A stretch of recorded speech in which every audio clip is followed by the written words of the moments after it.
maraming salamat sa pagpunta niyo dito. Sana ma-enjoy ng My Lady Boss. Siyempre, gusto ko lang pasalamatan ang bumubuo ng My Lady Boss na nakakasama namin sa pelikula. From the cast, the whole cast, nakakahusay, na-enjoy namin ang magawa nito.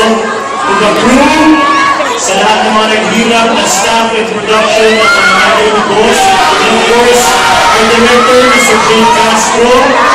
Maraming salamat. And of course, here Entertainment and GMA Films. Thank you so much. And now, okay, ito na si Marlon.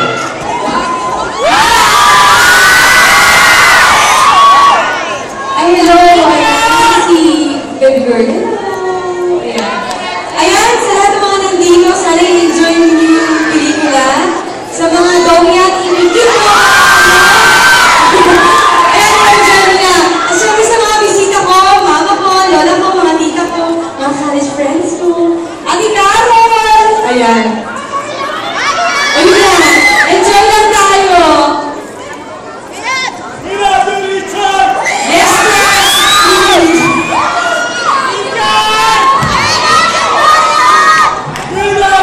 Ayun, excited na kami. Excited na ba kayo lahat?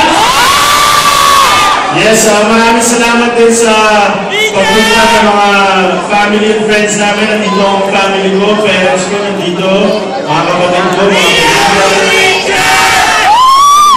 Si Ate, si Mon, si Eric, Kasunta de Rossi nandito, maraming salamat.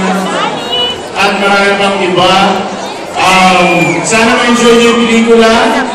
Alam ko matagal na natin hinihintay lumabas ito and finally nandito na sa sinihan.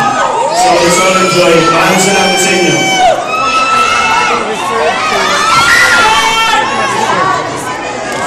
Alright mga kapuso, enjoy na po natin